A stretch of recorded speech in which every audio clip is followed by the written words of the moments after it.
tamilcinemanew.in.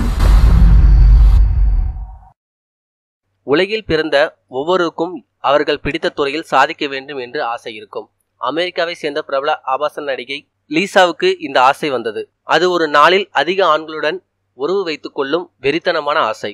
2004ஆம் ஆண்டு போலாந்தின் king bank என்ற நிகழ்ச்சி நடைபெற்றது. அந்த நிகழ்ச்சியின் சிறப்பு புது இடத்தில் அதிக பேருடன் உறவு வைத்துக் கொள்ள வேண்டும் என்பதுதான். இதில் கலந்து கொண்ட நடிகை லீசா 24 மணி நேரம் கடுமையாக உழைத்து 919 பேருடன் உறவு கொண்டு இமாலய சாதனை படைத்தார். இந்த சாதனையை செய்ய நான் படுத்துக்கொண்டு கடுமையாக உழைத்தேன். என் உடல் சோர்வடைந்தது. நான் சாதனையாளர் என்று அறிவிக்கப்பட்ட அந்த தருணம் என்னுடைய வலி எல்லாம் பறந்து போய்விட்டது என கூறினார். மேலும் இதுபோல செய்திகளுக்கு லைக் மற்றும் சப்ஸ்கிரைப் செய்யவும்.